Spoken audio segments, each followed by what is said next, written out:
welcome back to another installment of Sales Pipeline Radio. So pull out your board, see if we can catch a few waves from the man who's riding them all, Matt Heinz. Welcome, Matt. How are we doing, Paul? I'm doing good. Every week I try and come up with some obscure sport. Last week it was curling because I know you're a sports buff here. And I'm trying to... This is kind of a dead period for me. I know there's the hockey and baseball started and everything, but I'm just looking for something to challenge you here. And I came across esports. Are you a big esports? Do you play games and watch competitive esports here? No, I'm old enough to wonder why esports is a sport. I've gotten to that point in my life where I accept X Games. I accept some of the more, like the snowboarding. Right. Now that they're Olympic sports, they're obviously legit. But esports is one of those I like. At some point, it's going to become an Olympic sport, and I'm just going to shake my head like an old person. Well, okay. There are limits to Matt Heinz' tolerance for sports or new sports here. There is. If you ask my wife, she'll think I'll watch pretty much anything. I got to tell her, but the joke in our house is there aren't really very many shows, like TV shows, that I watch except for sports. So therefore, it's on all the time. No, this is a good time. We crowned a new Stanley Cup champion last night. Yeah. Sometime before the end of the weekend, possibly tonight, we're going to have an NBA champion. Today is the first round of the U.S. Open golf tournament. Lots of great rivalry series going into baseball weekend. It's a great time to be a sports fan there, Paul. And here I am searching for new sports, and it's right in front of me here. It's right in front of you. Just go ESPN.com. It's all right there. Well, anyway, enough of that today. Thank you very much, everyone, for joining us on another episode of Sales Pipeline Radio. Very pleased to have you with us. If you're joining us live on the Funnel Media Radio Network, thanks for joining us in the middle of your workday. If you're joining us from the podcast, thanks so much for joining us. Our numbers continue to grow. It's exciting to be able to share with you some of the best and brightest minds of B2B sales and marketing every week, and every episode of Sales Pipeline Radio, past, present, and future, is available at salespipelineradio.com. As I mentioned, we feature every week some of the best and brightest minds in sales and marketing. Today is absolutely no different. We have the Vice President of Marketing from LevelTen Energy. Ryan, thanks so much for joining us today. Can we just keep talking about sports? Because that sounds like right up my alley. That'd be awesome. Absolutely. Let's do it. So you pick a sport, and I will ask you a question about it. Oh, I just had to close my laptop because I had the U.S. Open live stream going all morning, and I figured that would be a distraction from this call.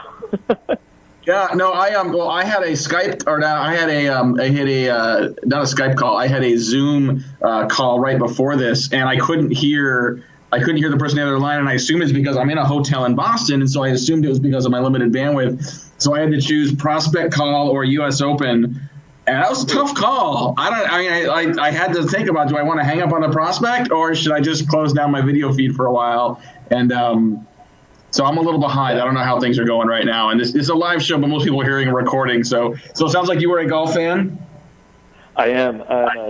Like you, I'm an avid sports fan, but golf hits home for me. And I love the fact that we get these live streams now. I mean, just the fact that I can sit at work and actually get stuff done, but I'm watching.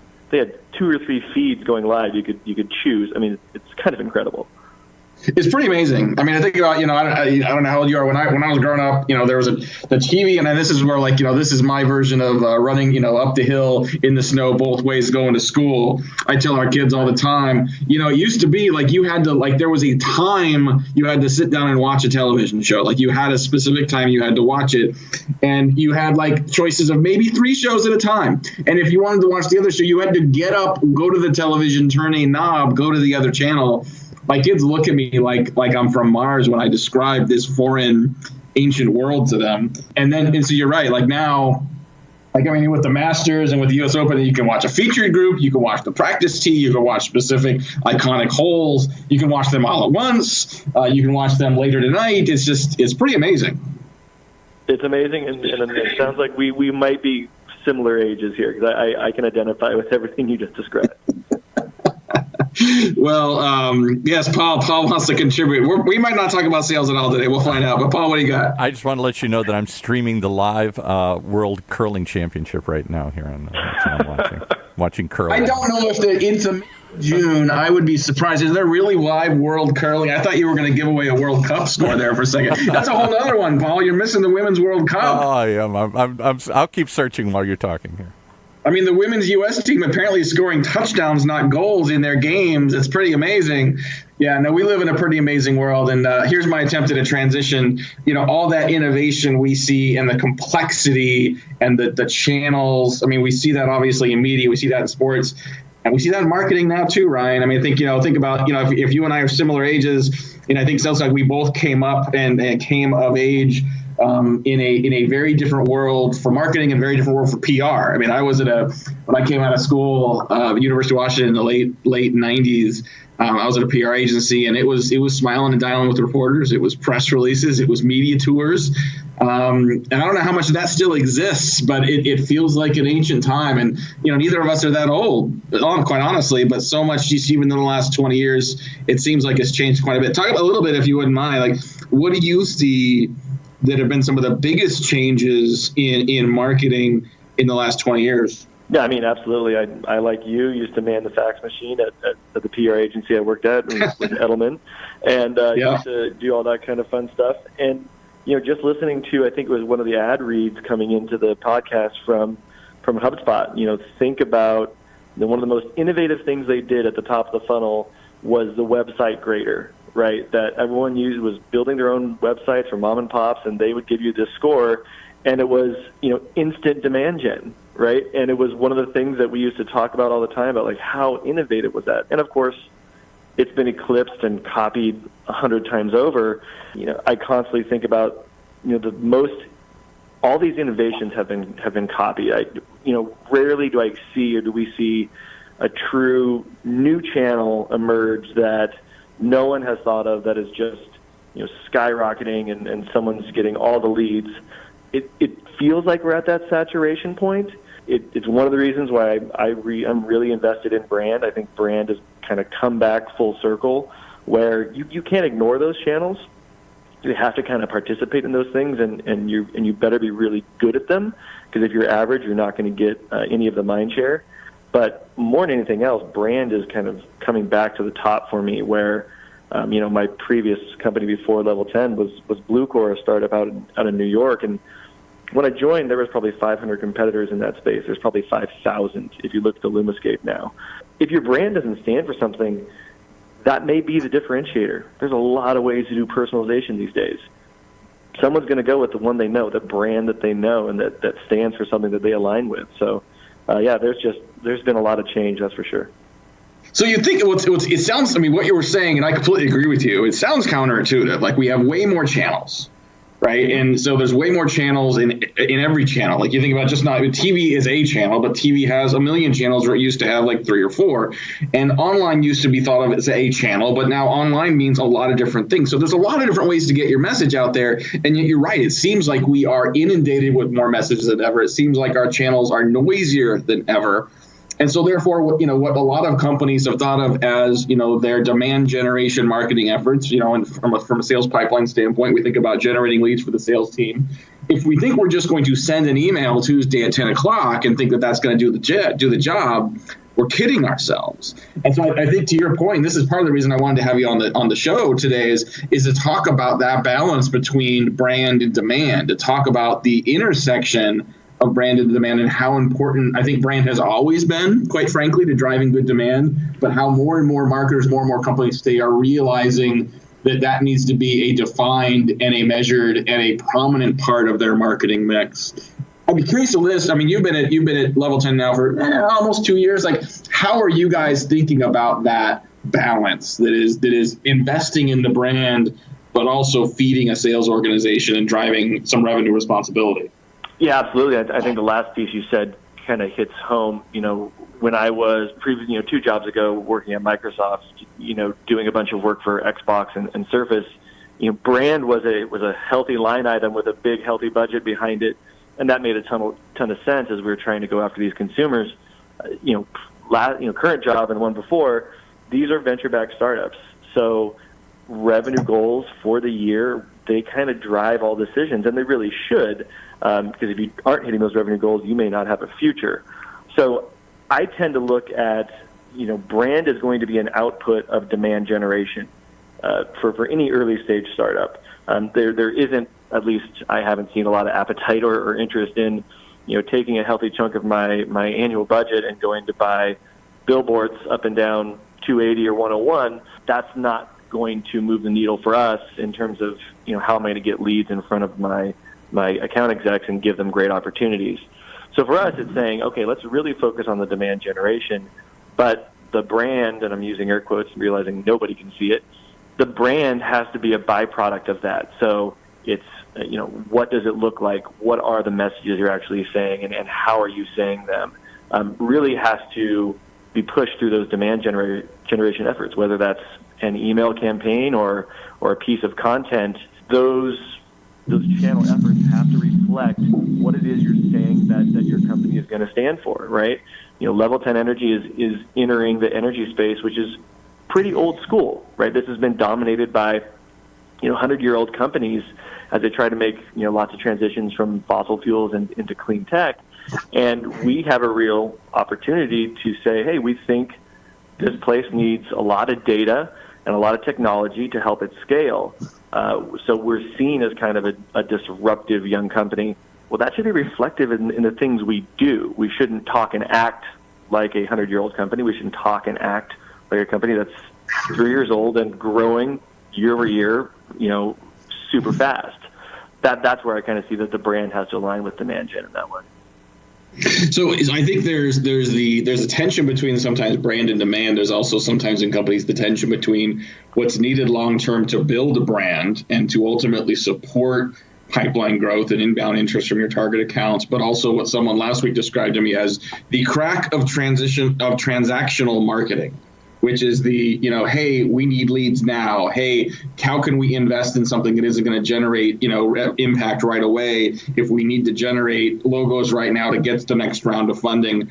And look, it's one thing to talk strategically about this balance between brand and demand, but when the rubber meets the road, when the sales team's behind on their number for the quarter, I've been in inside company where we do this a lot as consultants, but I've been inside companies running marketing where, that is the very real challenge. It's the hard thing about hard things, as Ben Horowitz says, but talk a little bit about sort of how culturally and then operationally inside a company, inside a venture-backed company, how are you balancing that long-term vision with still feeding the beast on a short-term basis? Yeah, absolutely. And I think, obviously, in any marketing efforts or outbound, sales efforts in a company this size, we're 21 people.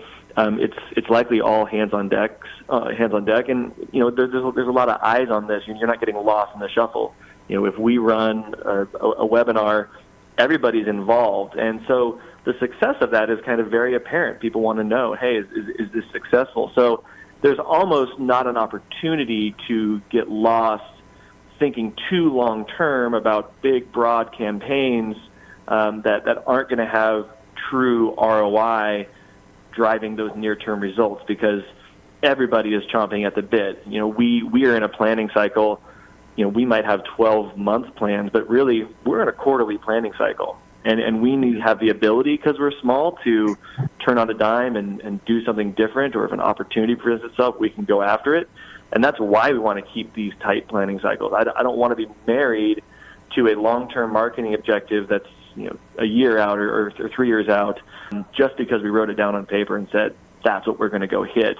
We have the flexibility to be nimble. We really need to kind of adhere to that and find things that are going to work. And I think that goes along with, we can experiment on a bunch of stuff, and we should, because we're a nimble company.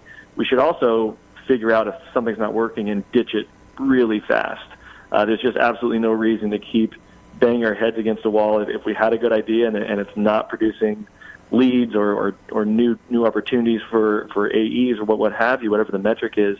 If it's not working, just trash it and find something new. That's another advantage that we have in terms of size.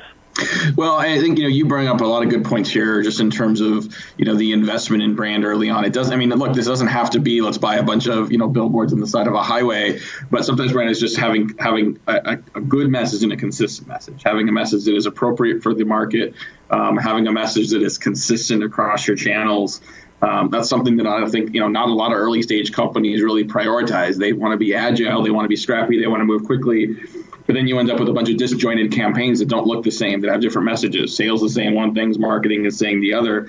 And you can grow that way, but it creates so much friction in the process that it just becomes expensive growth without building any real brand equity. So what I hear you saying is that, building a brand isn't about spending money. It's about having a good position and being consistent, applying that to the market through whatever channels you are using. Did I get that right? Oh, I mean, I think you nailed that. I oftentimes try to think about how do I know if the brand, if what we're saying is resonating and working. And it's not a quantitative thing. I can't pull up the CRM and look at a report and say this is working.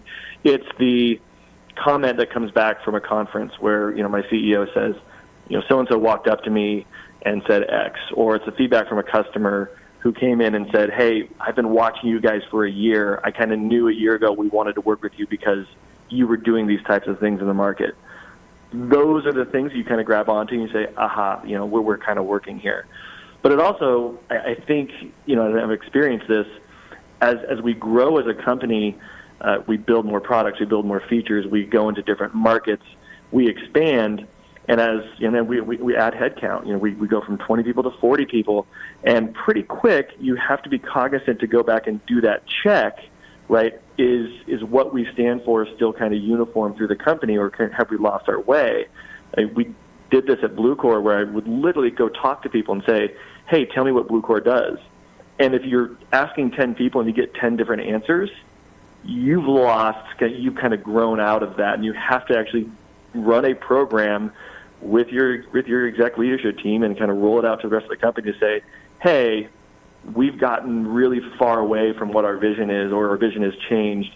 We need to recalibrate and get everybody else on the same page, because as you said, if we're all saying different things, then the brand becomes somewhat, murky, and you don't really know what you're about. I want to ask you a question about working in an old school industry. I worked at a startup years ago. We were in the residential real estate space, and the idea of sort of digital transformation to realtors at the time, especially at the very beginning of that work when, people don't remember this, like the MLS was not public. You could not see listings online. Realtors had access to a private system where all the listings existed. So merely opening that Pandora's box was an enormous amount of change for the real estate industry. And I think there's still quite a bit in real estate that hasn't changed in the last, 15 years or so. Talk about what it's like working within a company that is disrupting an old industry, and sort of, on one hand, you are sort of pushing the envelope into new areas. But on the other hand, in many cases, you still have to partner and you still rely on relationships and partnerships and alliances with the old guard. How do you balance that? And how does that work in so far for LevelTen? Yeah, no, good point on the front. I think that's what was most interesting about this opportunity when I looked at it. I remember sitting down with Bryce, our CEO, and I just thought, gosh, this feels like Zenefits when they went into the insurance space, and just said, how this place is still doing so much work in Excel, offline, spreadsheet work, that it felt like a great opportunity. And that's kind of what LevelTen looked like to me. And I think from a marketer standpoint, you go, gosh, we can do so much here that is just going to be, a breath of fresh air for folks who have to work in this space. But I think on the back end, what you end up realizing is, especially with energy and kind of the rise of sustainability, 5 years ago, there weren't sustainability teams. Most Fortune 1000 companies didn't have these initiatives. So the folks we're talking to are new in their roles, tackling really difficult, from our perspective, contracts and purchases. These are huge purchases and huge commitments for these organizations. So they need a lot of support. So when I think about our content program isn't really oriented towards 100% demand gen. It's really oriented towards, there's a lot of education that has to go on. They need a ton of support. It means we have some pretty long sales cycles, but they need the help and they actually want the help. I just keep thinking, we have an SDR team here. Folks answer the phone and actually reply to emails. because they really want some support, which is totally a breath of so some fresh air, considering where I came from before, where there's 5,000 companies calling into the same marketing manager. Absolutely. Yeah, no, I think it's, and then I'm curious also, like inside the organization, we were talking earlier about sort of old school versus new school, both in terms of an industry, in terms of sort of ways of doing sales and marketing and PR. When you're venture back, that means you've taken someone's money, and that means you have to listen to them as well, right? And so, a lot of people sometimes that don't have sales and marketing experience may have some advice of what you should be doing. Some of that advice may be good, and some of that may not be good. And I remember, distinctly sort of working in that environment in a couple of different places. But I'm curious, both your experience at Bluecore, you were the first marketer there. Coming out of Microsoft, your experience at LevelTen, I think there aren't as many people in the organization that feel like they know the tech and the IT side as number of people that think they know marketing. How do you accept, especially in a business where by definition you don't have the answer? I mean, every startup by definition is still figuring out how they're going to market. And so there isn't a complete playbook of how to do it yet. How do you balance the advice that you get from so many different people across the organization, in some cases picking and choosing the good stuff, but also keeping yourself and your team focused? Yeah, you're right. I mean, I think the saying goes, everybody's a marketer. I certainly can't walk over to my CTO and give him feedback on his code, nor should I, because I'd be way out of bounds there. I think you're right. I think that's the reason why you have plans, or the reason why you kind of map what any team is going to do towards some of the higher level company objectives. I'm actually okay with people coming up with, hey, let's try these things, so long as it's reasonable within budget and something we can go try. I don't want to get stuck in the place where I'm so dogmatic about the playbook I ran at Bluecore, the playbook I ran last year, that I'm not open to some other idea. Especially in energy, I didn't come from the energy space, so I don't have the background. We've got a great team here, and most of the folks on our team, 20 plus people, all came from energy. I look at it as they probably have insights more than I do in terms of who our customer is and how they like to operate and where they want to be reached. So I actually want those ideas. I think it's great when folks come to me and say, hey, have we tried this? Obviously, some of them work and some of them don't, but that experimentation is kind of part of the process. Awesome. Well, just a couple more minutes here with our guest today, the VP of Marketing for LevelTen Energy. And Brian, before we let you go and let you get back to the U.S. Open, which I'm about to do as well, we like to ask a lot of our guests just to help finish up with, just sharing a few people, recommendations for others of people in your career that have been influential for you. They can be authors, speakers, writers. They could be past managers, mentors. If you can name maybe one or two people that have been particularly influential for you, that you might recommend other people seek out or check out as well. Yeah, absolutely. I think I'm gonna borrow from your guest from last week, which was Sendoso. I do the same thing where there's some really good content on LinkedIn, and those folks are kind of great to kind of follow those conversations and dig in with that. I think there's also those folks that are kind of in your own personal community. I've had a 20-year relationship with someone named Gavin Hewitt, who's a VP of sales at a bunch of different companies. We work together at Bluecore, and he's a great sounding board. He's probably more of an entrepreneur at heart that's doing VP of sales work, but he just has really broad insights and thoughts about how things could go, and kind of balances my realism to a certain extent. So I think those types of folks that kind of provide the insights that you don't have in your nature are the ones I really look to kind of give me that feedback and that inspiration on certain topics. So LinkedIn and kind of good mentors and people in your network are definitely vital. All right, awesome. Well, last question at the risk of pushing the timeline here with Paul, so I want to see him sweat just a little bit.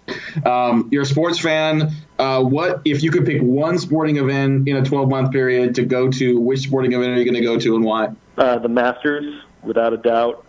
Been to it once, had the lucky opportunity to go, and it's the one event I think that if you watch something on TV and you think, oh gosh, it'd be so cool to go to that, and I've had the lucky opportunity. I've been to a Super Bowl and been to a bunch of really cool stuff.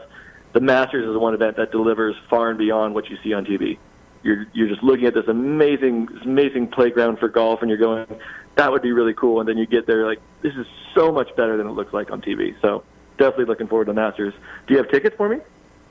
I do not have tickets for you. I feel the same way about it. I have not been, but I got a buddy and I that we have made the commitment that 2020, this is going to be our year to finally get out there. And I'm glad to hear you say that, because I feel like I could, if they would broadcast the Masters, and you don't even do it on a week when they're not playing. Just show me pictures of, get the camera going of the course. It is just one of the most beautiful things to see on TV. So I'm excited to get out there. Well, we got to go. Paul is definitely sweating now, but I want to thank our guest again. We got a VP of Marketing for LevelTen. If you've enjoyed this episode of the Sales Pipeline Radio, you want to hear it one more time, you can check it out in a couple days up at salespipelineradios.com. We'll have a summary of this conversation up on our blog at heinzmarketing.com in a couple days as well. We out of time. Thanks again to our guests and for my great producer, Paul. This is Matt Heinz.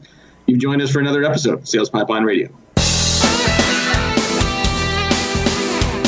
You've been listening to another episode of Sales Pipeline, brought to you by the good folks at Heinz Marketing.